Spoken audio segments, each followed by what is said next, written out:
आज के आधुनिक युग में जहां लोग एक दूसरे से बातचीत करना तक पसंद नहीं करते, ऐसे वक्त में यही युवक समाज सेवा करने के लिए मुफ्त में कफन बांट रहा है, जिससे असहाय व लावारिस शवों को जिंदगी के बाद भी सम्मान मिल सके। यह जज्बा उस कोरोना काल से मिला है जहां अपने ही अपने लोगों से मुंह मोड़ रहे थे।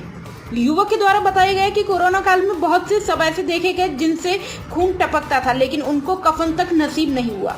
कोरोना काल से ही उन लावारिस शवों से सबक लेते हुए युवक के द्वारा लावारिस शवों को कफन मुहैया कराने का निर्णय लिया गया, जिससे कोई भी बिना कफन के सुपुर्दे खाक व चिता तक ना पहुंचे। उस दिन से आज तक लगातार लोगों को कफन में मुहैया करवाए जा रहे हैं। दरअसल पूरा मामला अलीगढ़ के थाना बन्ना देवी क्षेत्र के ITI रोड का है, जहां महज कचौड़ी की धकेल लगाकर अपने परिवार का पालन पोषण करने वाले मुकेश कश्यप ITI रोड मुश्ताक नगर के रहने वाले हैं। उन पर 4 बेटे 2 बेटियां हैं। 2 बेटों की शादी हो चुकी है। कचौड़ी की धकेल पर एक कारीगर का काम करता है, उसका खर्चा भी देना पड़ता है। हर रोज कमाई में से 100 रुपए निकालकर वह कफन के लिए रखते हैं। मुकेश के द्वारा बताया गया कि आज के समय में कोई किसी का साथ नहीं देता। दुनिया की भागदौड़ में कोई किसी की परेशानी नहीं समझता। कुछ संस्था हैं जो लोगों की सेवा कर रही हैं। स्थानीय लोग उनके कार्य की सेवा को देखकर काफी प्रशंसा भी करते हैं। जिले भर में जो लावारिस शव आते हैं, पुलिस विभाग के लोग भी यहां से आकर शव के लिए कपड़ा ले जाते हैं, चाहे वह किसी भी मजहब का हो। सभी के लिए उनके द्वारा मुफ्त में कफन मुहैया कराया जाता है।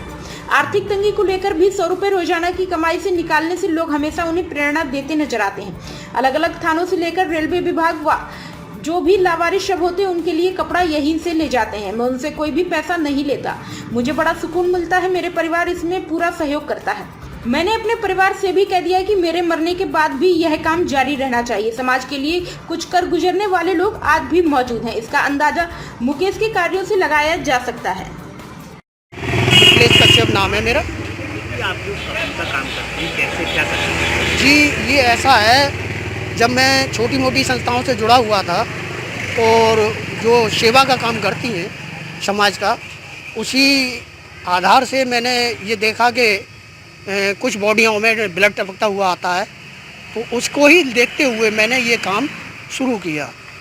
और मैं जो है कपड़ा और पिन्नी यानी आखिरी कफन में देता चला रहा हूँ, और इसका कोई पैसा नहीं लेता मैं किसी पुलिस से। आपके ये कैसे कब से कर रहे हैं?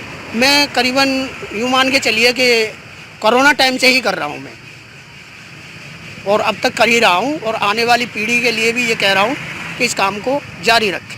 कितने लोगों को अब तक मैंने कम से कम 1250 लोगों को कफन दे चुका हूँ।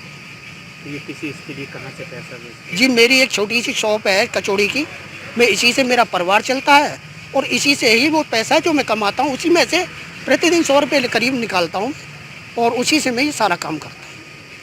कहाँ पर आपकी शॉप है? जी, शॉप मेरी ये है ITI रोड पर, दुबल कॉलोनी के गेट के पास इंडस्ट्रीज एरिया है।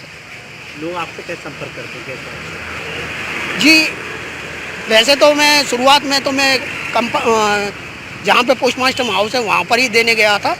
जो शुरू में मुझे थोड़ी सी दिक्कत ये आई थी क्योंकि सिपाहियों से मेरे संपर्क नहीं थे, लेकिन जैसे जैसे लोगों को पता पड़ी मेरा नंबर लेते रहे, फिर ऐसा हुआ कि मैं थोड़ा तकलीफ में रहने लगा, तो लोग मेरे पास ही आने लगे यहाँ पर, और यहाँ नहीं मिलता हूँ मैं, तो यहाँ के बाद में मेरे घर से भी ले लेते हैं। घर से ले आते हैं? जी। क्या कहेंगे जिसके के साथ कार्य कर रहे हैं आप? जी, मैं तो एक सेवा कर रहा हूँ, और आने वाली जो पीढ़ी है उनके लिए भी कह रहा हूँ, और जो लोग मेरी इस बात को सुन रहे हैं उनके लिए भी यही कह रहा हूँ कि कुछ कार्य ऐसे भी करें। जिस तरीके से माहौल है हिंदू मुस्लिम को मुसलमान, नहीं जी, मेरे यहाँ मेरे क्षेत्र में तो नहीं है ऐसा हिंदू मुसलमान का कोई माहौल। हम सारे एक ही गांव के उखड़े हुए हैं और एक ही जगह रहते हैं, मुश्ताक नगर में। क्या सबको देते हैं, हिंदू हो या मुस्लिम हो? जी, जो लावारिस आती है वो हिंदू हो या मुस्लिम हो, सभी को देता हूँ।